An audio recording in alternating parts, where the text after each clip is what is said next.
Liberty দ্বীপ দেখে আমরা যাই এলিস আইল্যান্ডে এবং সারাদিন ফেরত আসি আমেরিকায় অভিবাসনের কাহিনী জেনে। আমেরিকায় অভিবাসনের ক্ষেত্রে সবচেয়ে গুরুত্বপূর্ণ জায়গাটির নাম এলিস আইল্যান্ড। 1890 থেকে 1954 সাল পর্যন্ত এলিস আইল্যান্ডের এই মাইগ্রেশন কেন্দ্র দিয়ে 12 মিলিয়ন যাত্রী আমেরিকায় অভিবাসিত হয়েছিল। নিউ ইয়র্কের উপরের দিকের উপকূলে 3 একর জায়গা জুড়ে ছোট্ট এই দ্বীপটিকে তখন ডাকা হতো গোল আইল্যান্ড নামে। একসময় স্যামুয়েল এলিস নামক একজন আমেরিকান দ্বীপটি কিনে বসবাস শুরু করেন। পরবর্তীতে এই জমির মালিকানা গিয়ে পৌঁছে নিউ ইয়র্ক অধিপতির কাছে। এলিস আইল্যান্ডের এই অভিবাসন কেন্দ্রটিকে নতুন করে গড়ার কাজ শুরু হয় 1918 সালে।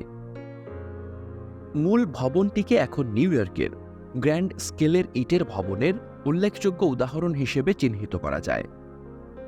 লাল ইটের সাথে লোহার ফ্রেম, চুনসুরকির গাঁথুনি, কংক্রিটের ফ্লোর, 4 কোণায় 4টি কিউপোলা ধরনের ছোট্ট টাওয়ার, এর সাথে একটি ভল্টের ছাদ পাশের দেয়াল থেকে আলাদাভাবে সংযুক্ত।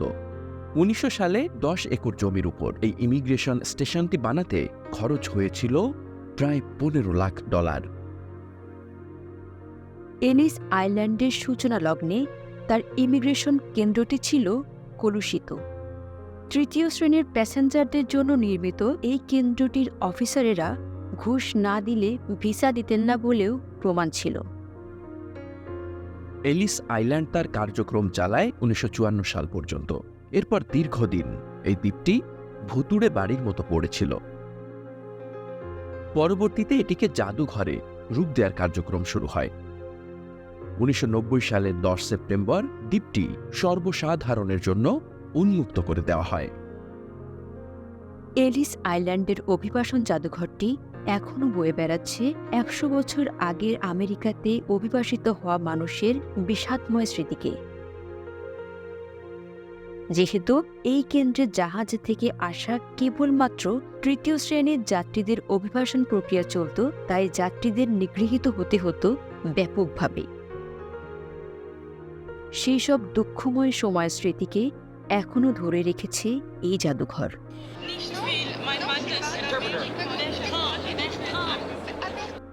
যে বিশাল কক্ষে লাইন ধরে ঘণ্টার পর ঘণ্টা দাঁড়িয়ে ভাগ্যান্বেষী মানুষের স্বপ্নের দেশ আমেরিকায় প্রবেশের জন্য উন্মুখ হয়ে থাকতেন, সেই জায়গাটিকে অবিকল সেই রকম রাখার চেষ্টা হয়েছে। 19 শতকের ভ্রমণ উপকরণগুলো থরে থরে সাজিয়ে রাখা হয়েছে হলরুমের এক প্রান্তে। তা পার হয়ে একটু ভিতরে ঢুকতেই ঘরের দেয়ালে বিখ্যাত অভিবাসনকারীদের ছবি।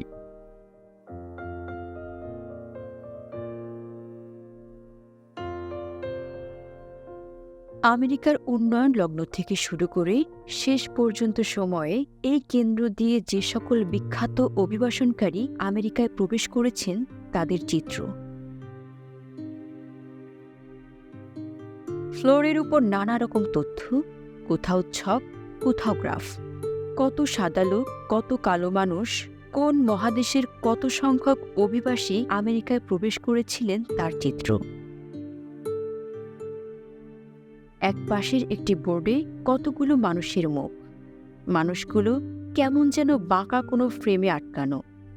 সোজা করে দেখার চেষ্টা করতেই দেখা যায় মুখগুলো মিলে তৈরি হয়ে গেছে আমেরিকার মানচিত্র। এলিস আইল্যান্ডের এই অভিবাসন কেন্দ্রে যত্ন করে রাখা আছে আমেরিকার 50টি রাজ্যের অভিবাসন চিত্র। কোন দেশের কত মানুষ আমেরিকার কোন কোন রাজ্যে অবস্থান করছে তার হিসাব। এখানে রয়েছে বাংলাদেশের নামও। একটি বোতাম টিপ দিয়ে দেখা গেল বাংলাদেশি অভিবাসীদের সংখ্যা।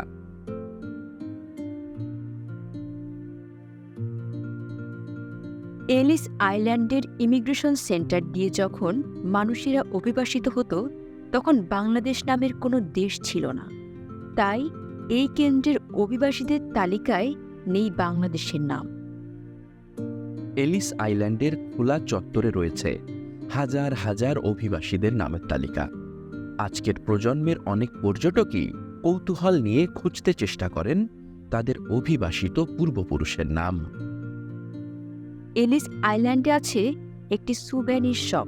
পৃথিবীর প্রায় সকল দেশ থেকে ভাগ্যান্বেষী মানুষের অভিবাসনের স্রোত গিয়ে মিশেছে এই আমেরিকায়।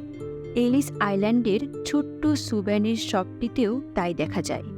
শুধু আমেরিকান স্মারকই নয়, পৃথিবীর বিভিন্ন প্রান্তের দেশ ও জাতির গৌরবোজ্জ্বল স্মারকসমূহ সুন্দর করে সাজিয়ে রাখা আছে।